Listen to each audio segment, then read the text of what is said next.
Hoje nós vamos falar sobre o padrão ouro. O que é esse regime monetário? Quando ele começou? Quando ele terminou? E o que é que ele significa? E qual o regime monetário que foi colocado em prática após o fim do padrão ouro? É isso que nós vamos ver agora. E nesse vídeo nós vamos entender três coisas. Primeiro, o que é o padrão ouro. Segundo, o fim do padrão ouro. E terceiro, o que substituiu o padrão ouro. Vamos lá. Por uma questão de tempo, nós não vamos conseguir aprofundar muito no tema, porque precisaria de algumas horas para isso, mas nós vamos olhar as partes principais e que nos dão uma compreensão do contexto histórico e onde nós estamos hoje em dia. O que é o padrão ouro? Para começar, nós vamos ver quem acabou de vez com o padrão ouro, porque ele já tinha passado por uma modificação, uma forte modificação, mas nós vamos ver agora o Richard Nixon,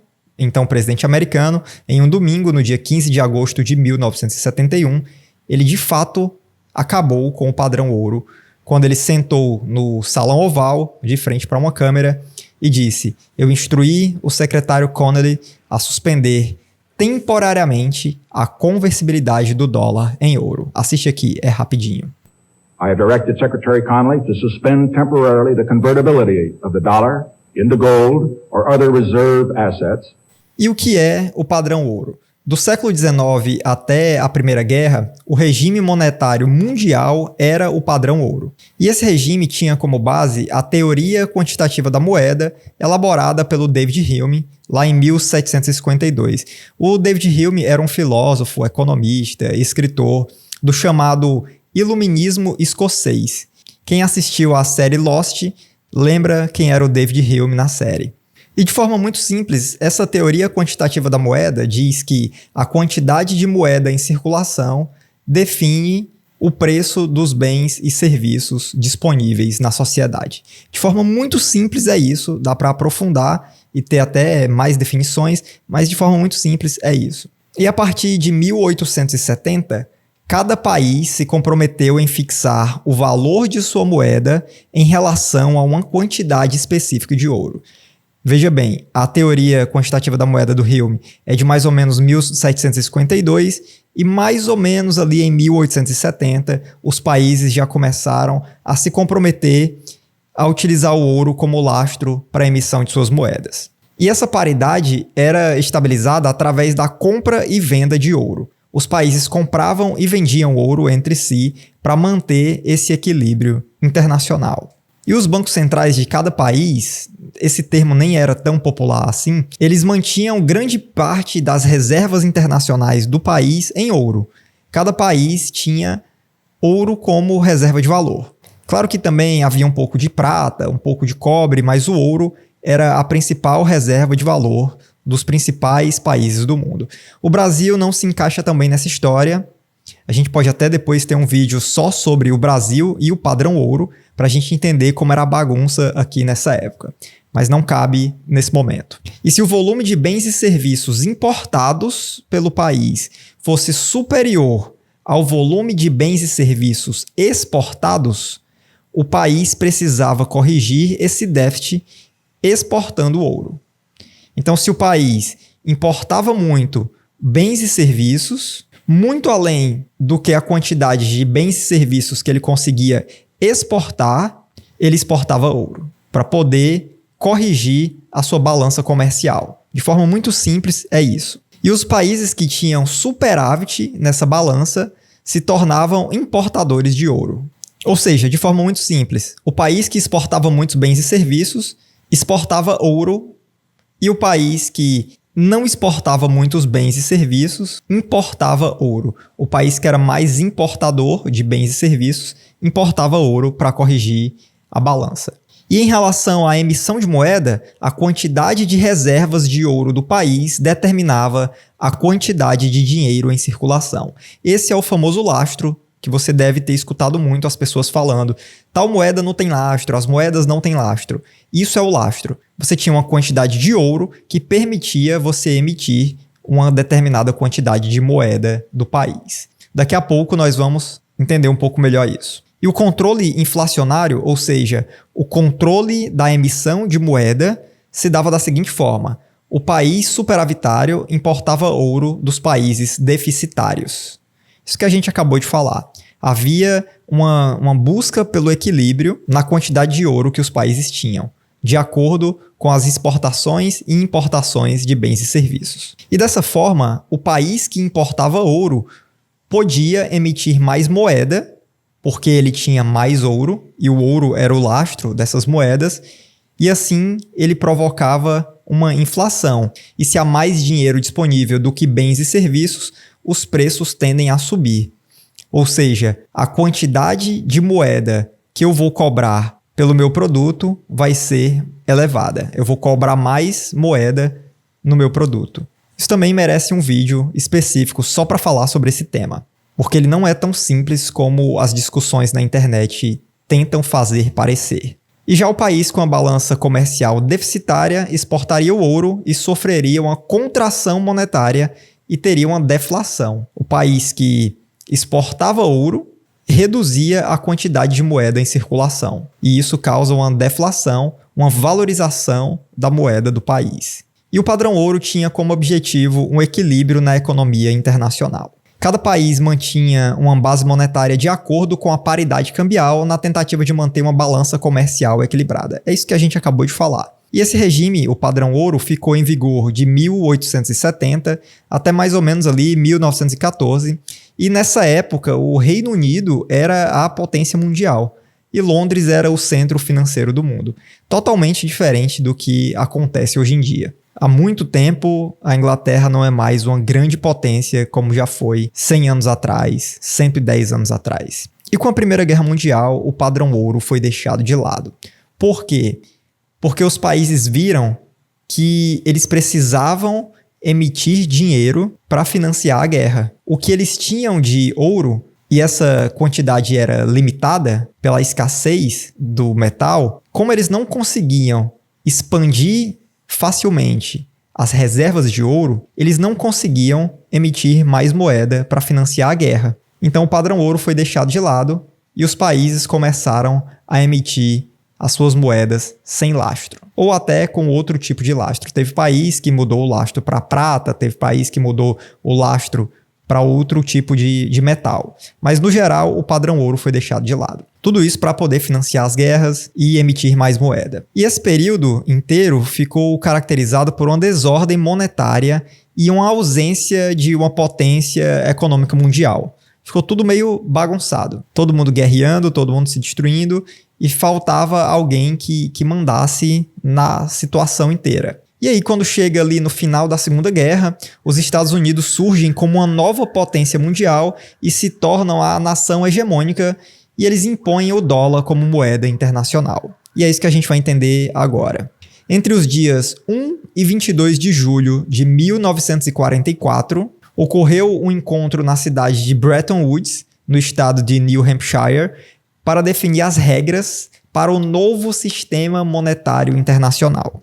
Foi aqui nesse hotel onde houve essa reunião.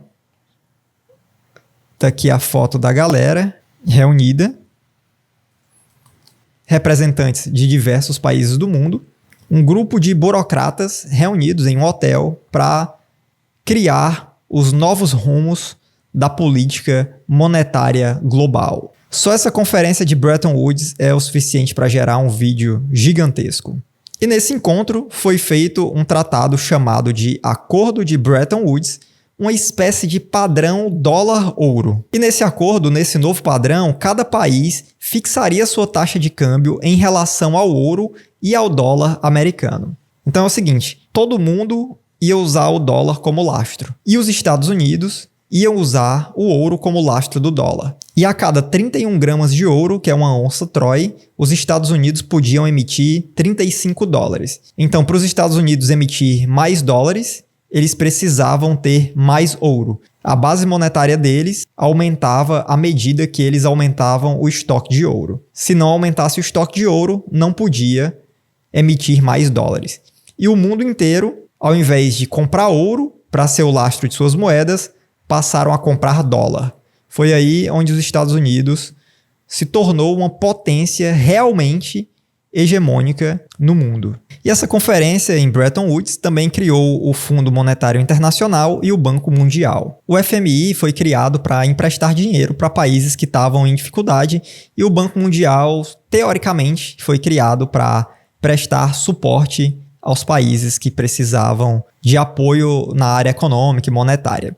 De forma muito simples, é isso. E esse novo padrão, dólar-ouro, fixado lá no Acordo de Bretton Woods, ficou em vigor até 1971, quando, no domingo à noite, no dia 15 de agosto, o presidente Nixon sentou na frente da câmera e disse para todo o país aquilo que nós vimos no começo, que ele iria suspender temporariamente a conversibilidade do dólar em ouro. Ou seja, ele estava dizendo que, a partir daquele momento, temporariamente, ele ia poder emitir quantos dólares ele quisesse, independente da quantidade de ouro que ele tinha.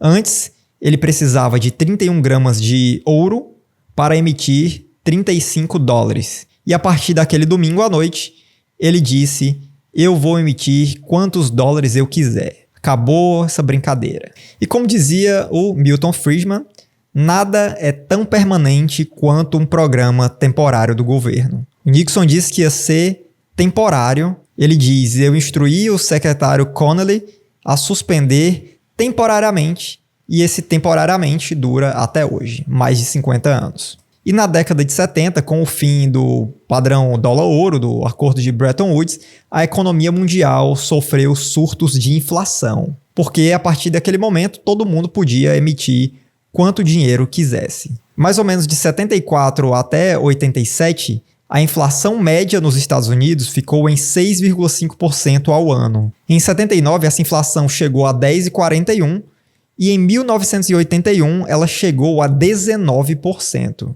E na década anterior, a inflação média estava na faixa de 3,7% ao ano. É importante olhar essa variação em perspectiva em relação ao tempo para isso. De 74 a 87, 6,5% ao ano, e na década anterior, na média de 3,7% ao ano, e 81 com um pico de 19%. E na Inglaterra e na Itália, a inflação também disparou, chegou a ser de 18% ao ano. Isso daqui nós estamos falando de inflação oficial medida pelo governo, e o mundo agora estava lidando com outro regime monetário, as moedas fiduciárias, um ativo totalmente sem lastro. Antes eram lastreadas no ouro, depois os Estados Unidos lastreava a emissão de dólar no ouro e o resto do mundo lastreava as suas moedas, a emissão de suas moedas no dólar. E aí acabou tudo isso, depois que o Nixon foi lá e disse: a gente vai imprimir dinheiro à vontade, e o único lastro é a confiança que as pessoas têm no Estado. É a confiança de que você vai poder pegar aquele papel pintado, vai entregar para outra pessoa e ela vai aceitar. É basicamente isso o que define o poder das moedas fiduciárias. E como tudo era novidade, como esse sistema era novo, não se sabia como controlar a inflação nesse novo regime. Não faziam ideia do que precisava ser feito para controlar a inflação. E o mundo estava vindo de um surto inflacionário depois do fim do padrão dólar-ouro do Acordo de Bretton Woods. Vários países com inflação acima de 10%, acima de 20%, porque estava desenfreado a emissão de moeda.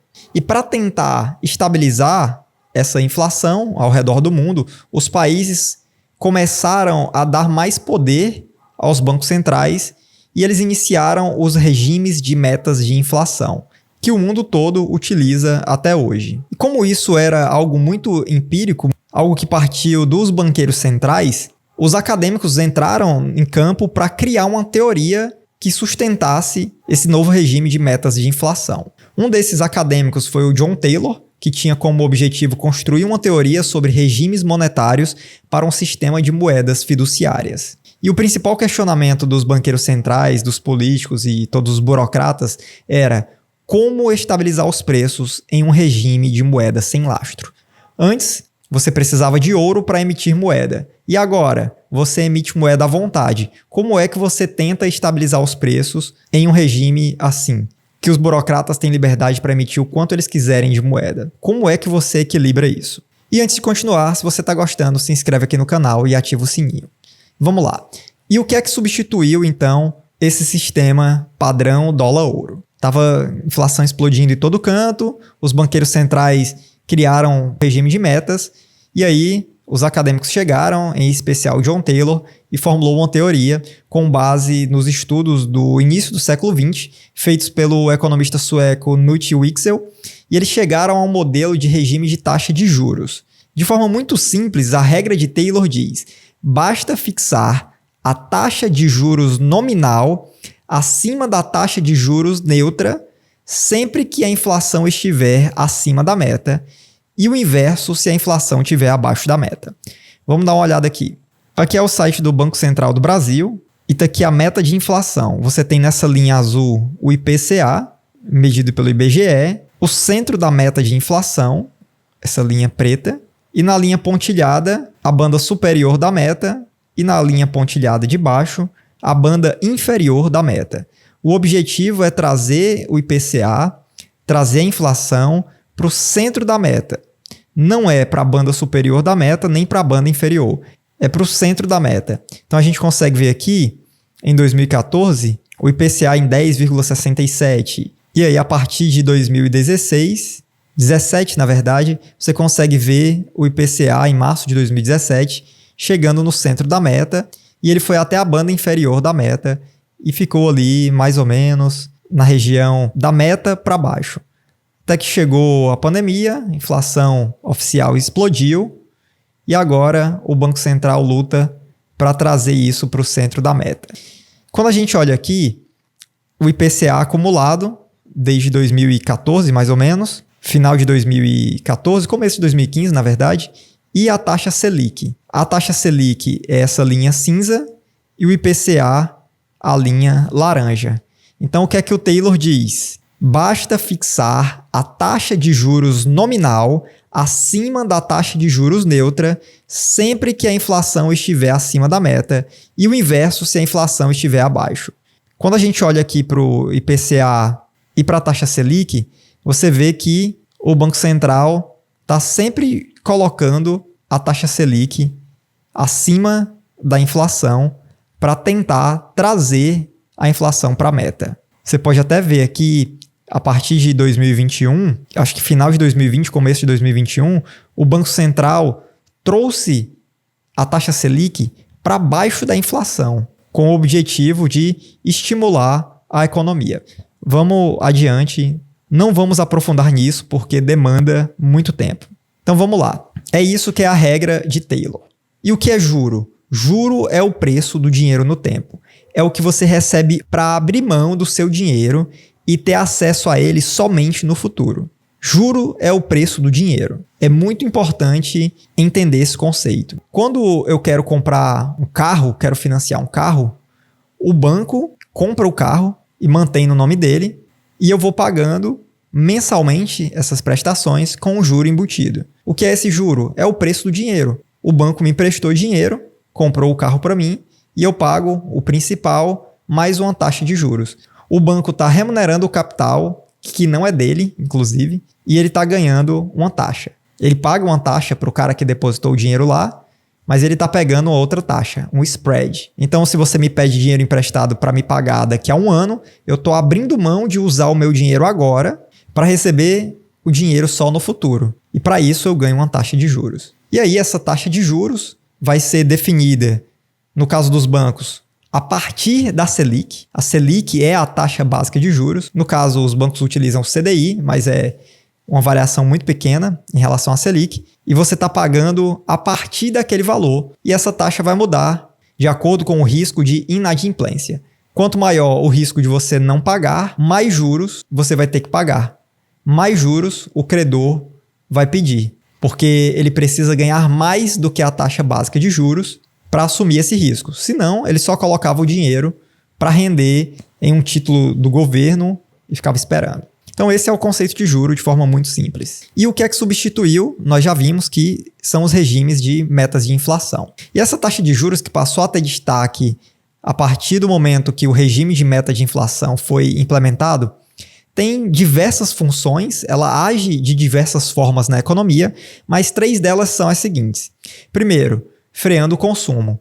Bens a prazo ficarão mais caros e então o consumidor tende a postergar o consumo. Se você vai comprar um carro e o juro sobe, um carro que ia te custar 100 mil à vista e ele ia custar 150 mil financiado, agora com uma nova taxa de juros, ele pode custar 180 mil, 200 mil. Então, quando o banqueiro central sobe a taxa de juros, um dos efeitos que ele espera é frear o consumo, é reduzir o consumo, é fazer com que você não consuma bens a prazo, porque o preço do dinheiro aumenta. O dinheiro está mais caro. Ter acesso a dinheiro custa mais para você. Então você pensa, o juro está alto, vou segurar. E existe toda uma questão psicológica aí também, porque a mídia tem um papel muito forte no incentivo do consumo. Se a mídia só ficar falando de crise, as pessoas internalizam a crise. Se a mídia só solta notícia positiva, ela pode influenciar o sentimento geral. Isso está mudando graças à internet. Você não consegue mais hoje ter uma rede de TV hegemônica que lança uma bala mágica e faz com que a população reaja imediatamente a isso, que é a teoria da bala mágica, uma teoria da comunicação. Você não tem mais isso graças à internet, e é por isso que os burocratas, junto com os grandes canais de mídia, querem censurar a internet, porque eles não conseguem mais lançar essa bala mágica e fazer com que o público reaja imediatamente e positivamente ao estímulo que eles estão dando. Isso é um tema muito interessante, mas provavelmente a gente não vai trazer aqui para o canal, porque não tem nada a ver com investimentos. E o outro objetivo das mudanças nas taxas de juros é o incentivo à poupança. Se você vai ser remunerado com juros para não consumir agora, é mais provável que você adie o consumo. Então, eu tenho 100 mil reais. Se eu deixar parado na Selic, eu ganho 10 mil no final do ano. Num CDB, 100% do CDI de um bancão. Final do ano eu tenho 10 mil a mais. Pago lá o imposto, 17% de imposto, saco esses 10 mil e consumo o que eu estava pensando em consumir agora. Então as taxas de juros têm esse efeito de incentivar a poupança. Quando nós vimos nos anos anteriores, nos últimos 5, 6, 10 anos, um regime de juro negativo, você perdia o seu dinheiro por deixar ele no banco. Isso acontecia no Japão, Estados Unidos, Europa, principalmente na Europa. Você estava sendo incentivado a consumir, porque se você deixasse seu dinheiro no banco, com o sistema de juro negativo, você ia sacar menos dinheiro do que você deixou lá. E isso incentiva o consumo. Então, quando o banqueiro central sobe a taxa de juros, um dos objetivos é incentivar a poupança. E o outro objetivo, são vários, mas focando só nesses três, é fortalecer ou estabilizar o câmbio. Os investidores estrangeiros são atraídos a investir no país para serem remunerados pelos juros maiores, o que tende a favorecer o câmbio e baixar o custo de commodities e produtos importados. Então, um outro fator é isso. Quando você eleva a taxa de juros, quando o banqueiro central eleva a taxa de juros, ele tende a atrair investimento estrangeiro, porque o gringo quer ganhar o dinheiro na moleza. E quando o gringo compra real, ele valoriza a moeda, já que o dinheiro é regido também por oferta e demanda. Então, quando o gringo tenta trazer dinheiro para o país, não é o caso agora do Brasil, no momento que a gente está gravando não é o caso do Brasil, porque mesmo com os juros altos, o gringo consegue ser muito bem remunerado lá nos Estados Unidos, consegue ser muito bem remunerado em outros países mais estáveis. Então não faz sentido agora o gringo trazer o dinheiro dele para um país que tem uma certa instabilidade. É por isso que nesse ano nós também vimos uma saída de mais de 30 bilhões de dólares da Bolsa Brasileira. E quando você favorece o câmbio, quando o real se aprecia diante do dólar, você consegue reduzir a inflação por causa da importação das commodities. Então, por exemplo, o Brasil ainda importa petróleo, diesel, gasolina. Vamos dar uma olhada aqui. Os principais produtos importados pelo Brasil no primeiro trimestre de 2024. Óleos combustíveis, produtos da indústria de transformação, semicondutores, adubos e fertilizantes e produtos farmacêuticos. Então, quando o real se aprecia frente ao dólar, você importa combustíveis mais baratos. E o Brasil é um grande importador de gasolina ainda. E de diesel também, mas principalmente gasolina. Então, quando você tem gasolina mais barato, você tem logística mais barata, você tem fertilizantes e adubos mais baratos. Então a taxa de câmbio tem uma influência absurda, porque as commodities são negociadas no mercado internacional em dólar. Então petróleo, trigo, milho, algodão, açúcar, cacau, tudo isso é negociado no mercado internacional em dólar.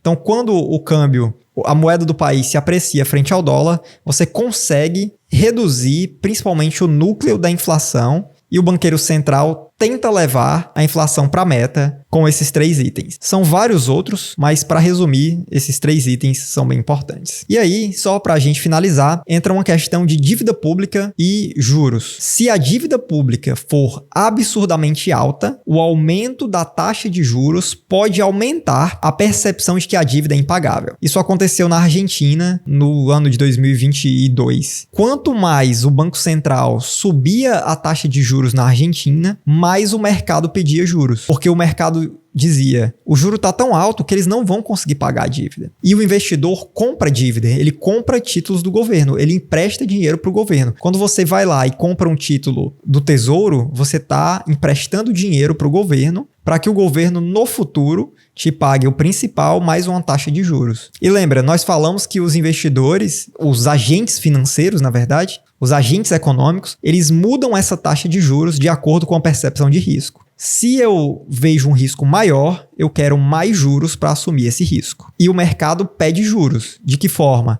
Não comprando títulos. Toda semana você tem leilões de títulos do governo, diversos títulos, na verdade títulos do Tesouro, e os investidores decidem ou não comprar esses títulos. E tem leilão que não sai negócio. O investidor olha e diz, não, eu não quero comprar esse título. E é dessa forma que o mercado pede taxa de juros, pede mais taxa. E aí o governo tem que escolher. Ou encalha esses títulos e não faz a rolagem da dívida, que é o que? O governo emite uma dívida, vende essa dívida ao mercado, pega o dinheiro e paga o título que está vencendo. Isso é a rolagem da dívida. Ele pega um empréstimo para pagar o outro empréstimo. É por isso que a dívida não diminui, ela só cresce. Porque, de fato, a dívida está sendo paga com a geração de uma nova dívida. Logo, se o mercado observar e acreditar que essa taxa de juros está fazendo a dívida se tornar impagável, e o nome disso é dominância fiscal. No Brasil não estamos nem perto disso, mas a Argentina estava em dominância fiscal. E em uma situação dessas de dominância fiscal, a própria população do país compra dólar para tentar fugir da moeda local, porque ele sabe que vai se desvalorizar cada vez mais. Então, se você vai para a Argentina com dólar, o cara prefere receber em dólar, tanto que até o final de 2023, até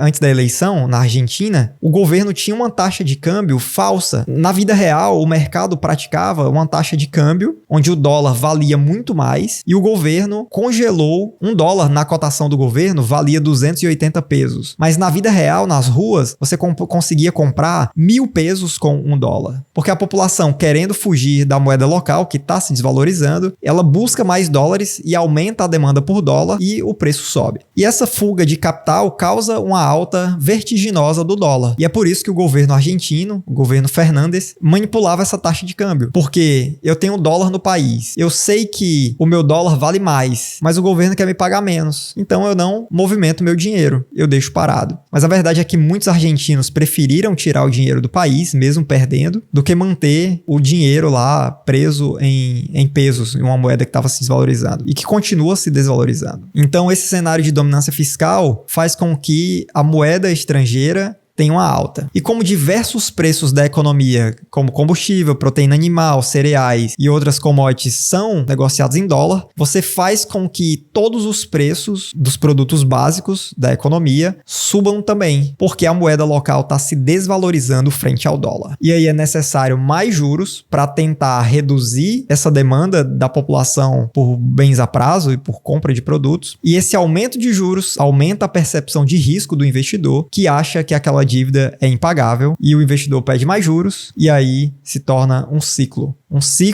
inflacionário. E quanto mais os juros sobem, maior a inflação. Passa a fazer o efeito inverso. Ao invés do que diz a regra de Taylor, você aumenta essa taxa de juros e a inflação faz aumentar. Então é isso. Esse vídeo foi longo, mas nós conseguimos pincelar um pouco do que foi o padrão ouro, do que foi o acordo de Bretton Woods e do que é o regime de meta de inflação. Se você gostou, manda para quem você sabe que vai gostar também. Se inscreve aqui no canal e deixa aqui seu comentário, vamos falar um pouco a respeito disso. Obviamente, como todos os vídeos, esse vídeo não tem o objetivo de encerrar, é sempre só o começo, sempre o pontapé inicial. Então é isso, valeu, até mais.